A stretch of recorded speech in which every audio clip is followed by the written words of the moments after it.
Chuck E. Cheese. Here comes Chuck E. Cheese. Martial arts expert of reptile land. I'm going to do the difficult task of doing a Nicolas Cage movie tier list. Obviously, the guy's in an ocean of films, just an endless amount of films.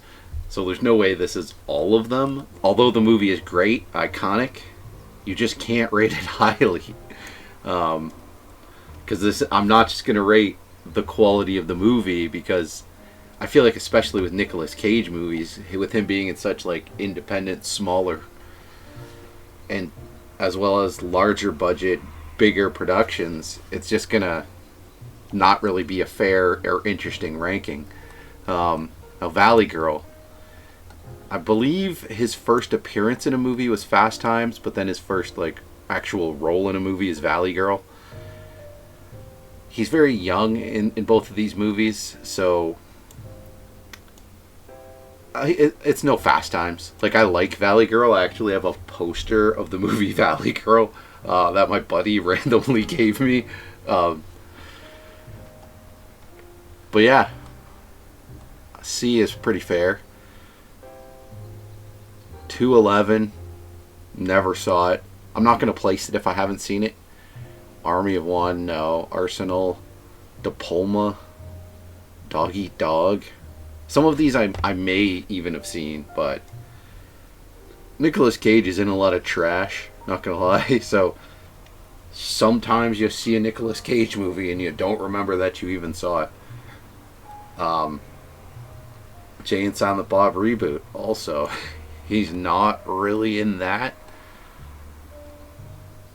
I would say it's about Valley Girl level. Like, Valley Girl, Nicolas Cage is the star of the movie, so you're getting a lot of Nicolas Cage, but he's also like very young and not really very Nicolas Cagey yet. So I think that's why Valley Girl will beat Jay and Silent Bob reboot. Love and Tasha, no idea. Mandy, I've only seen the first like 15 minutes of.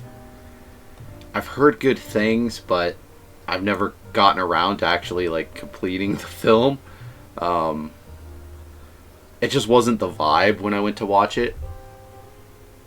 Like, me and the person I was watching it with, we just weren't into it because it's very quiet. I don't know if the movie gets like more talkative, more stuff happening, but the first like 10 minutes are just dry as could be. So it's going to be D tier, but to be fair, I haven't actually watched the movie. Mom and Dad, no clue. Into the Spider-Verse, phenomenal movie, but he's barely in it. It makes sense to have it right by Fast Times. Humanity Bureau, no. Teen Titans Go, no. I'm just going to go right to whatever ones I've seen. Drive Angry. It's okay. Like, for that type of movie where there's like a car movie, it's not even the best Nicolas Cage car movie, right? Like, it's Gone in 60 Seconds is way better than Drive Angry. But there's nothing wrong with Drive Angry. So I think low C. Like, it's a passable if you want like an action-y movie with cars and Nicolas Cage. It's okay. It's not really going to satisfy your Nicolas Cage itch very much, but or your car movie itch very much, but it's okay. Ghost Rider, Spirit of Vengeance, which I believe is the second one, but not sure if this list has the first one. Oh, it does. I'm just going to grab the first one then. First one, like, both of these are not real. Like, no one talks about these movies because they're not that interesting. Like, they're good, they're solid, but it's sort of before the trend of superhero movies, so it kind of just, no one really cares. Like the Blade movies and stuff, where it's just so they're underrated and they do a decent job, but just Really, there's nothing wrong with them. I got no issues with them. So I think right about... I mean, you're getting more Cage than these movies. Well, not Valley Girl, but... So maybe above Reboot. I think the second one... Like, the first one's probably a better movie, but the second one I feel like it's going to stand out more on a rewatch. Sometimes, like, the dumb aspects of a movie can be decent. Left Behind. This movie is often mistaken with Knowing, because neither of them are good. And it's like a apocalypse movie. Sorcerer's Apprentice. I've seen half of this movie. I remember it being like passable, so low C. I feel like I've probably seen Rage and Pay the Ghost, but I just don't remember them. Stolen. I've not seen. I feel like I randomly... Someone was watching it, like a sibling or something, and I walked in and like watched it for 10 minutes. And it's like, oh, this is the Nicolas Cage version of Taken. Alright, well, I'll check it out, but sometimes it's just not real. I'm not the type of person who can usually come in like halfway through a movie and just enjoy it. Like, ever since I was a teenager, I just decided to not do that anymore, because if I like it, then I'm going to end up rewatching it anyway, and you kind of want that start to finish experience. You don't want to have to rewatch half or more of a movie just because you enjoyed it. And you're going to want to do that if you enjoy the second half of it, right? So it's just, there's just not enough time in a lifetime to do that, especially if you're like me, a fan of Nicolas Cage. That's just too absurd. Crudes, I've seen like 10 minutes in the middle. I don't know what was going on. I'm not the target audience. Death of Superman Lives. It looks like an interesting documentary. Frozen Ground. I've definitely seen it. Do not remember it. That was one of those early... what was it? Was it video on demand? I think that's what it might have been called. Where on cable you'd have like a selection of movies, of free movies. But it was super limited. And Frozen Ground was one of them, so you ended up watching it because you just had limited options of like free movies on your cable box. And I'm sure it's okay. Alright, Astro Boy I haven't seen. Alright, here we go. Bad Lieutenant, Port of Call, New Orleans. So far it seems like I do not like Cage, as I have nothing in A tier or S tier yet. But this is going in S tier. This is going to give you all the Cage you could ever want. It is a sequel to a movie called Bad Lieutenant. It's kind of like a remake, really. But it's better. like the first one's quite good, and Harvey Keitel hangs dong.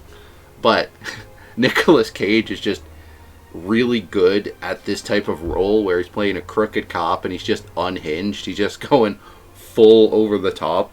Anytime he's allowed to lean into his absolute insanity, it's so awesome to watch. So yeah, Port of Call, New Orleans, S tier. Everyone knows it.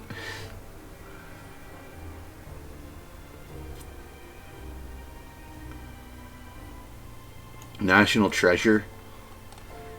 Definitely one of the like toned down Nicolas Cage performances, but the quality of the movie is going to elevate this for sure.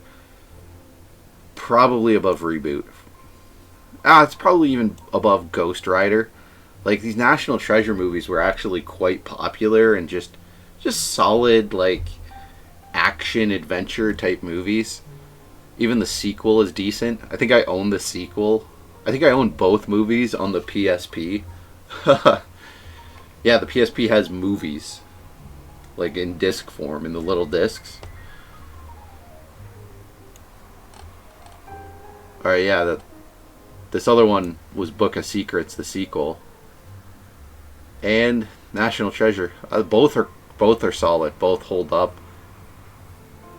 Just from the point of it being a sequel, I'm going to put it a little higher because honestly, it's hard to.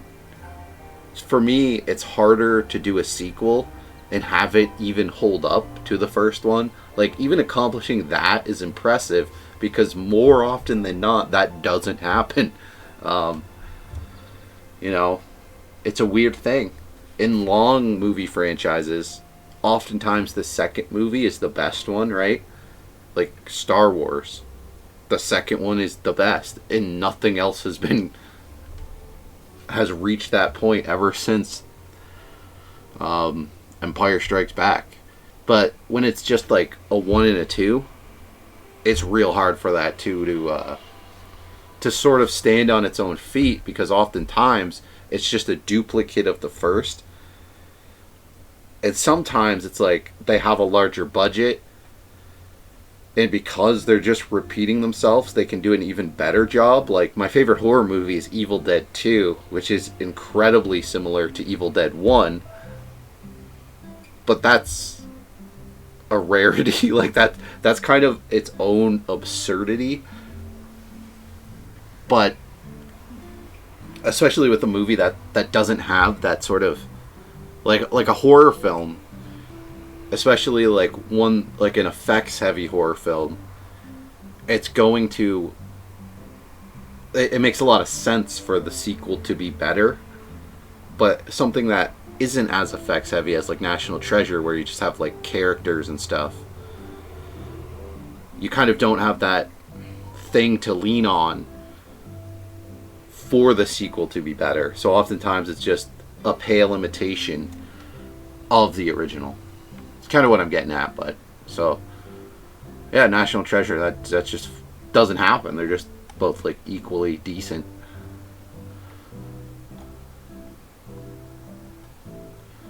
Grindhouse, I don't even recall him being in this,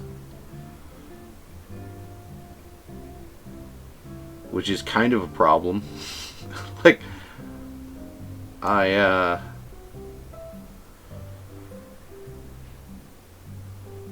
low D tier. Didn't even know he was in it. And that brings it down. Nothing wrong with the movie.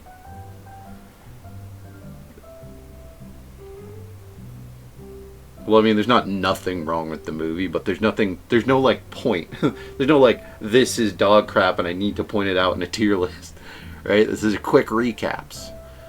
I've probably seen Bangkok Dangerous, but just does not stick out in my mind.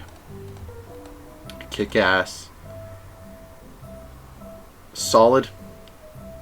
Like, you have Nicolas Cage being a sort of like Batman-like character, but in no way like Batman. Like, if Batman was a broke dude and a father, it's more so just the costume is Batman. But the superheroes in Kick-Ass are all like not really superheroes. Like, they don't really have superpowers. Kind of in the way that like Black Widow from Marvel is a superhero. It's kind of how the like Kick-Ass superheroes are, where they're just slightly stronger than humans. But yeah, Kick-Ass is solid. Interesting that it like never gets mentioned when people talk about superhero movies, and like how superhero movies like got to the point to where you had the explosion of like the Marvel Cinematic Universe. Because like Kick-Ass was pretty successful. They made a sequel. Like I saw the sequel in theaters. Knowing, I remember. I think Knowing's better than Left Behind, but it's also just kind of like bland apocalypse movie.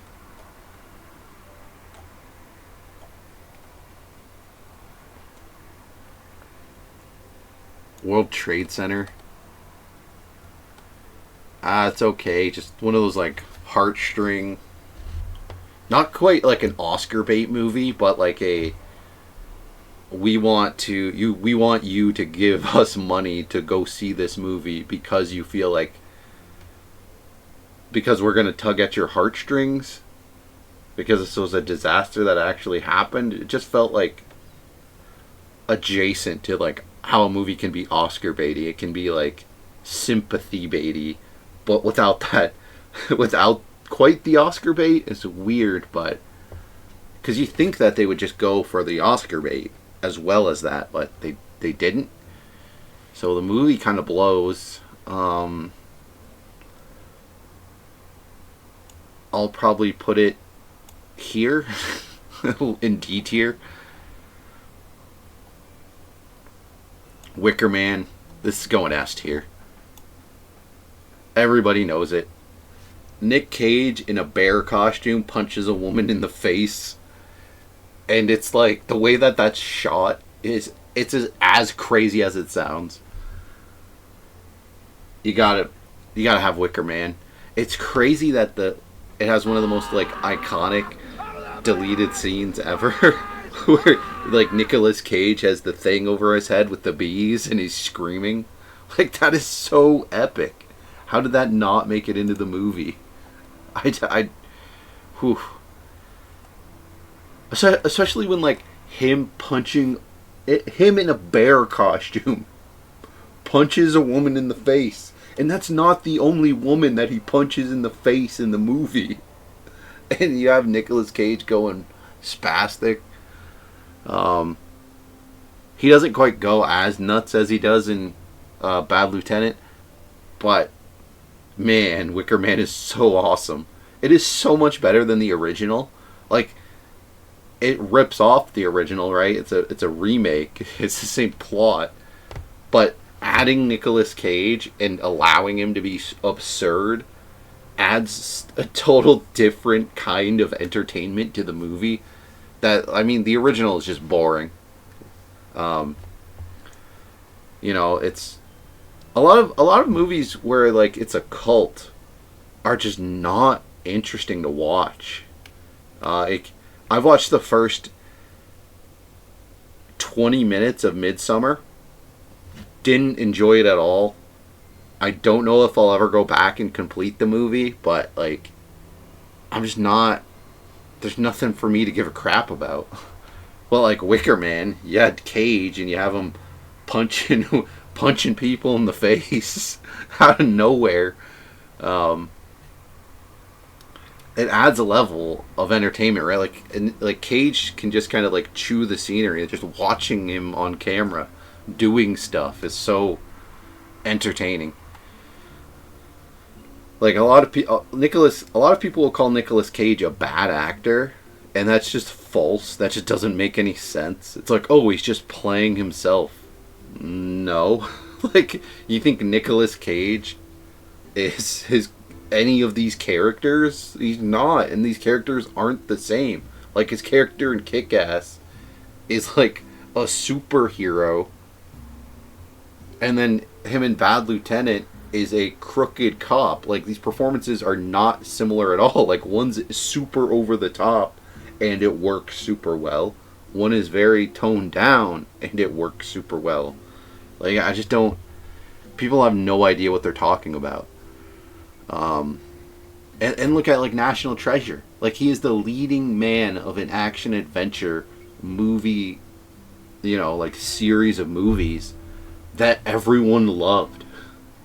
He's in sci-fi, he's in action, he's in comedy. Like, he can do it all. It's just, he has a very unique face and mannerisms, way of talking. So you aren't going to see him as not Nicolas Cage. It's impossible. But that doesn't mean that he's not acting, right? That it's just this, like, he just comes out of his trailer, doesn't give a crap, and is like, well, I'm Nicolas Cage, so this movie's just going to be top notch. Like, I don't have to give a crap, people will see it anyway. Like, no. Like, he's been in a lot of stinkers, a lot of movies that have completely failed. He's in so many movies that even if that was a factor, it would be watered down to the highest level of severity because he's just simply in way too many films per year. Like, that's just not the case. Same thing with, like, Arnold Schwarzenegger. People just think that this guy's not putting in any effort. He's just playing himself, whatever that means. as though he's just like Arnold Schwarzenegger doesn't go around with a machine gun fighting aliens, or like that's not who he is. It's insane. Like, watch interviews with these people. Watch interviews with Arnold Schwarzenegger. Literally, he's done interviews where he talks about how he approached his different roles. And it makes it, like, super clear, like, hey, this guy's actually acting way different in all these movies. He has a strong accent, and he's an, like, iconic movie star. So, just in your head, you think, oh, this is just Arnold in this. But no, he's playing a character. He's playing it well. He's playing it differently than he's played other characters. You just don't understand it. You just don't know what acting is. And like, for me, like, Nicolas Cage has a much wider range than Arnold. But yeah, Arnold does some things super well, such as action, such as comedy. Like,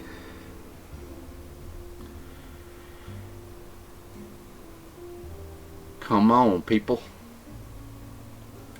Adaptation. I like adaptation probably more than most people do. I'm going to put it in A tier. 8mm. I also potentially like this more than a lot of people do. I'm going to put it right below National Treasure, C tier. It's been so long since I saw it. I was literally a kid when I saw it. I should rewatch that. I really should. Con Air. Con Air is a movie that also was one that I've seen several times as a kid but never rewatched. I'm probably going below Reboot. Yeah. I think I just started in C tier, so like I've been kind of like doing it proportional from there. So that's why C tier's so heavy. It is what it is. City of Angels. I must have seen that, but nothing comes to mind. Next. I've definitely seen Next, but again, it just completely escapes my mind of what it's about. Like, Face Off, I think you have to put S tier. You have two actors who are good, quite good, some of the best ever at doing like super over the top acting, just overacting like crazy. And you have them where they change faces. That's what this movie is. It's crazy that this doesn't come up in like way more conversations about movies than it does, because it is like so entertaining to watch these guys. Yeah, it's just awesome. It's definitely better than Wicker Man. It's probably better than Bad Lieutenant. Like, it's just so epic. It's such a great movie to have these actors giving over the top performances, because they get to be scumbags, and you have it where one's a cop and one's like a criminal. So the bad guy like switches faces with the cop surgically. They switch faces. So you have Nicolas Cage is playing, like, once they switch faces, he is playing John Travolta playing Nicolas Cage. right? Because John Travolta's mind is in Nicolas Cage's body. But it's being played by the actor Nicolas Cage. Right? So Nicolas Cage is playing John Travolta, playing Nicolas Cage, because John Travolta's character needs to pretend to be Nicolas Cage's character, or else it will be found out that he's not actually Nicolas Cage's character, and thus he'll, these criminals will probably kill him. And same in the reverse. John Travolta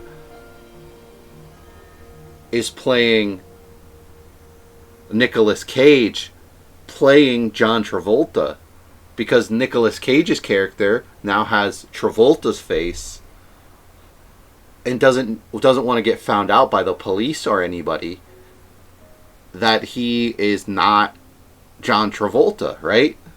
So it's the actor John Travolta playing Nicolas Cage's character, who's playing John Travolta, right? So he has to, the level of acting is insane, because he has to, like, the actor John Travolta needs to think, how would Nicolas Cage pretend to be me in my body? Whoa. Like, that is insane.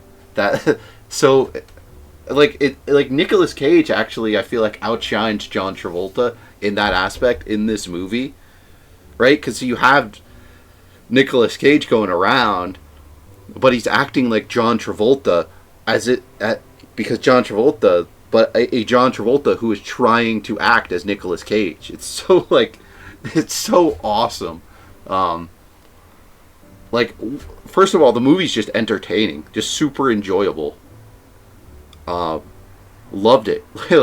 I first saw it as a kid, and I'm just like, this is freaking awesome. But then as an adult who's been a part of filmmaking, seen actors, thought a lot about seeing actors act in front of the camera on stage. I've done a tiny bit of acting, but not really. But kind of getting that understanding of people getting into character and all this stuff, and all the effort that actors actually genuinely put into the work that they do. And to see, to think about it, to go back and think about that aspect, it's like, holy crap, this is insane. This is this performance is so much deeper than you think that it would be if you didn't know about acting, which I didn't as a kid, but now I do, and it's that's so interesting, right? Because it's Nicolas Cage's performance in particular, it comes down to him changing up his movements, because he's not just playing, he's basically playing multiple characters in this movie. So it's just it's 5 levels of acting. It's so it deserves so much more credit than it gets. Honestly, even though people rate this movie highly, if anyone's bringing up the movie Face Off, if anyone has seen this movie, they enjoy it and talk it up. But really, when you get to the nitty gritty, it is so much better than that. It's so bizarre to it makes sense that people wouldn't really understand that initially, but once you think about it, it's holy crap, that's actually it's amazing that they were able to pull it off, in particular Cage's performance. The Family Man, very solid. It's kind of like a family. It's kind of like It's a Wonderful Life, but not as long and not as old. It's a newer movie.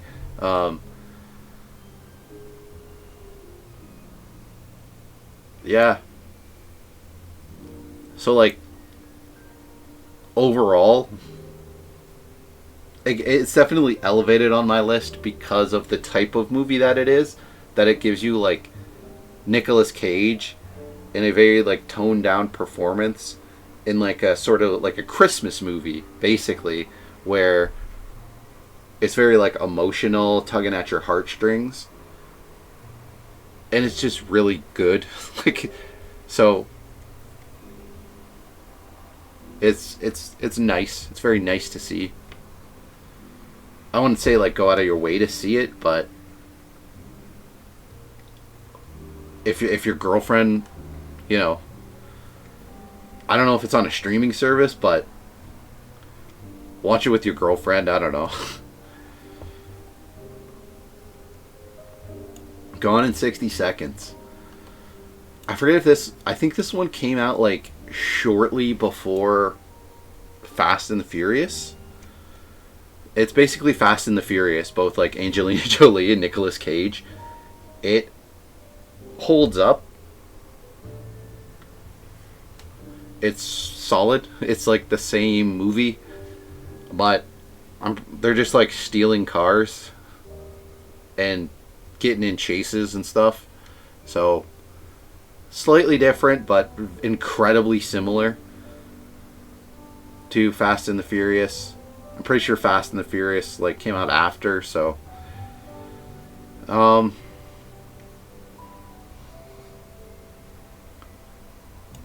probably above Family Man.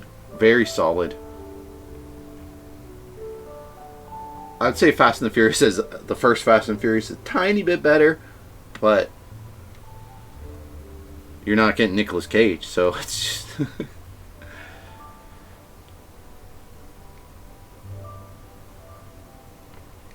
Leaving Las Vegas. Nice little weird movie.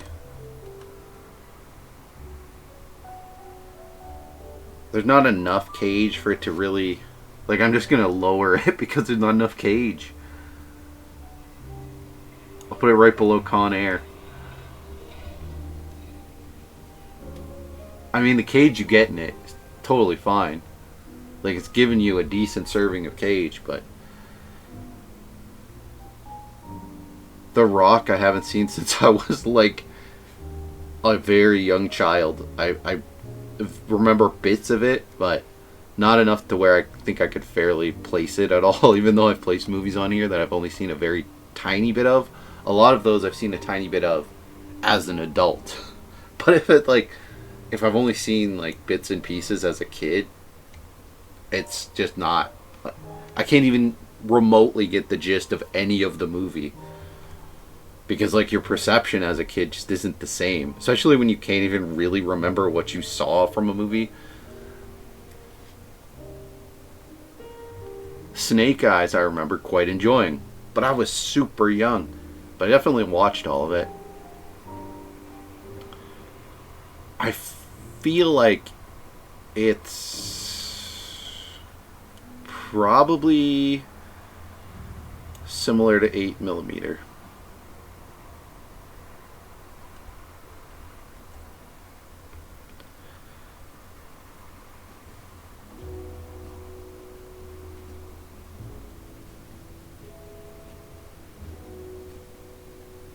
Let's see what else we got here. Whoa. Raising Arizona. Been way too long since I seen it, but I imagine if I rewatched it, I would enjoy it. Nicolas Cage, a baby. It's a solid recipe.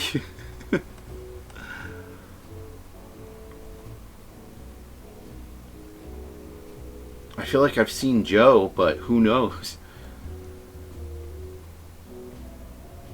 Season of the Witch. Kind of generic. It's a witch movie. You know? Like an olden time. Like the poster pretty much tells you all you need to know.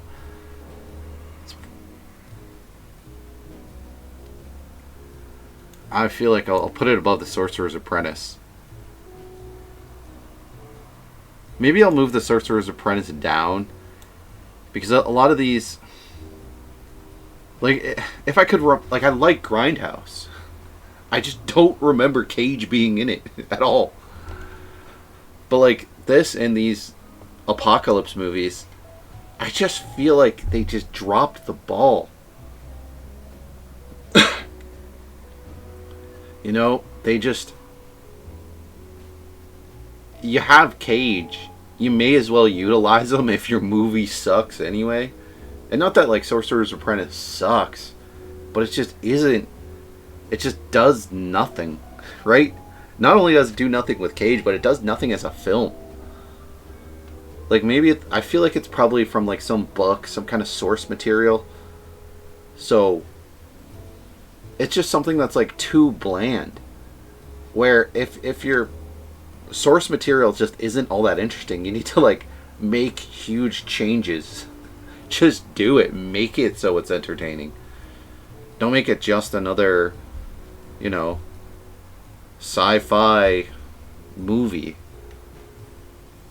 Just another apocalypse movie. Because that's what this is. It's just another apocalypse movie. That's all these Nicolas Cage apocalypse movies are. They don't stand out, and if they do stand out and to anyone out there, it's because Cage is in it. It's like, that's not good enough. That just is not good enough. Just simply casting Nicolas Cage shouldn't be the only selling point of the movie. That's a major problem to me.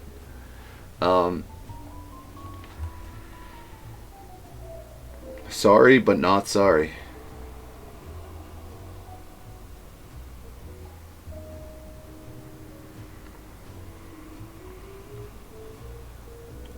Honeymoon in Vegas. He's in a different Vegas movie.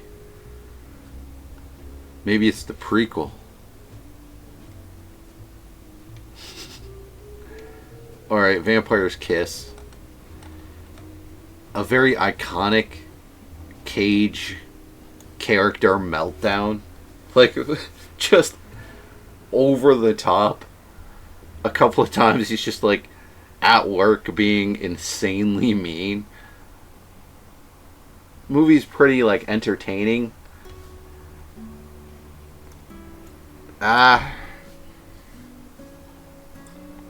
It's I can't put it in S tier. It just doesn't match up to these three at all. Like, in Wicker Man, you're just getting, like, stupider stuff. And you're getting an older Nick Cage. Like, in Vampire's Kiss, he's just too young. And, like, you're not getting... Like, it's very similar to Wicker Man in what's entertaining about it, which is the Cage Man doing Cage Man stuff. And you're getting plenty of Cage Man in both movies. But it's not the same Cage Man.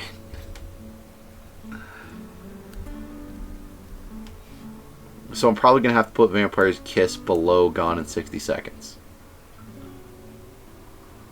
Very solid. So I'm trying to find that one where it's Nicolas Cage and the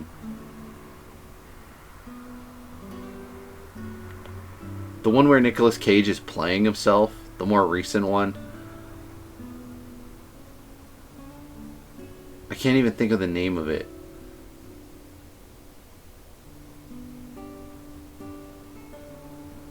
But there's that like Last of Us actor. It's just not on this list. It's crazy. The unbearable weight of incredible genius or whatever it was. I think that one would be interesting to talk about. I'm just going to grab this movie right here and say that it's that. I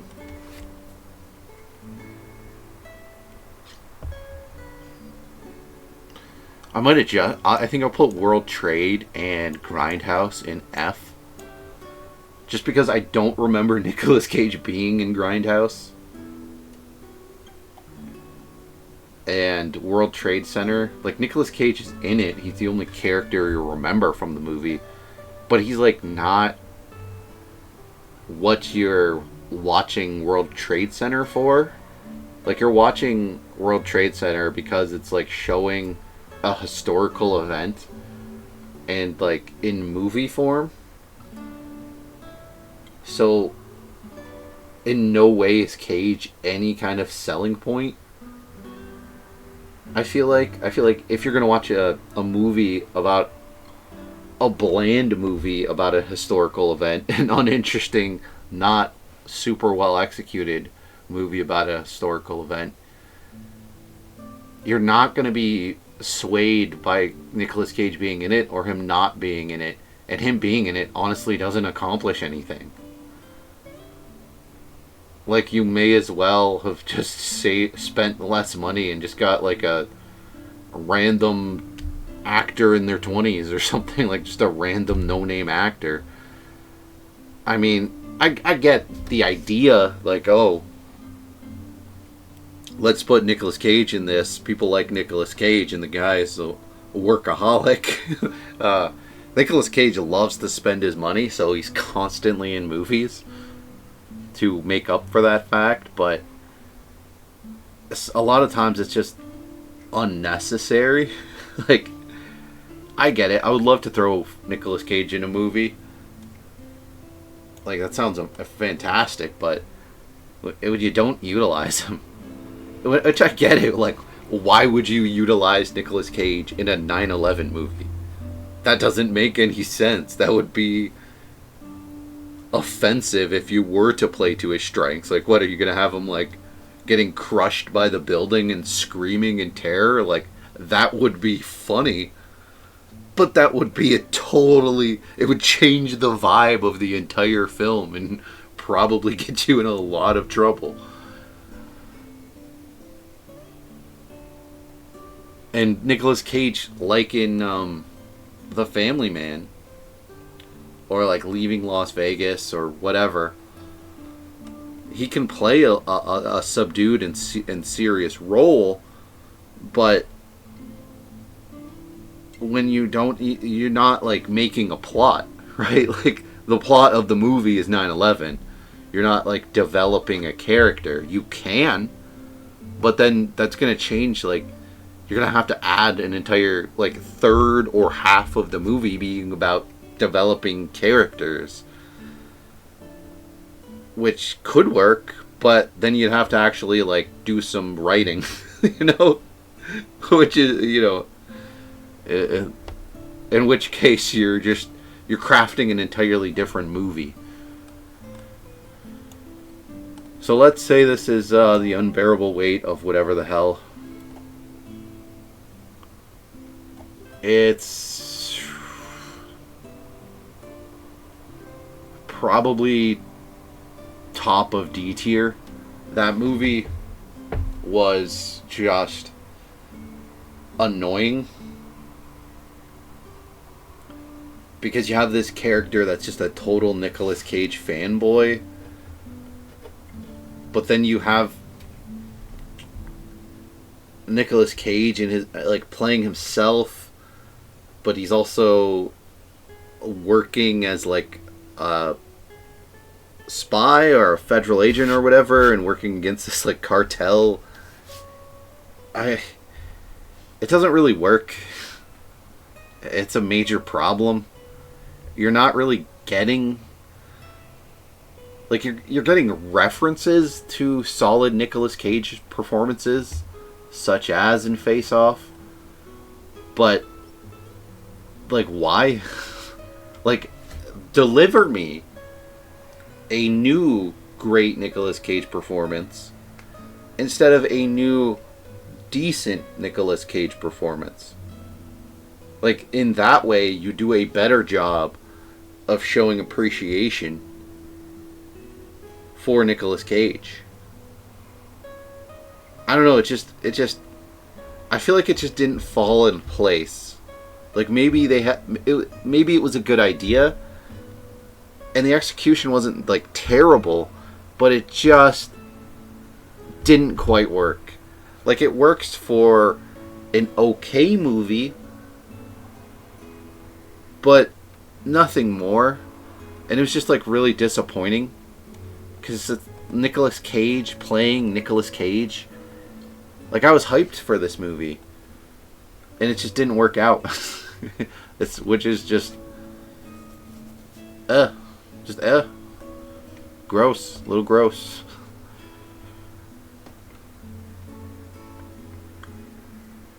I think I can move some of these up. I think I can move National Treasure up to a whole nother tier. I want... Something's telling me to move Raising Arizona up. Maybe I won't. Maybe I should probably put it above Snake Eyes, because I don't know if Snake Eyes and 8mm would hold up at all. I feel like Raising Arizona definitely would. I'd probably enjoy it far more at this point in my life. But yeah, Face Off. And I went into this tier list thinking maybe Bad Lieutenant or something else would beat it, but it's just too good. It's just too interesting. It's just too rewatchable. It gives you the best Cage of anything, and it gives you quite a lot of it.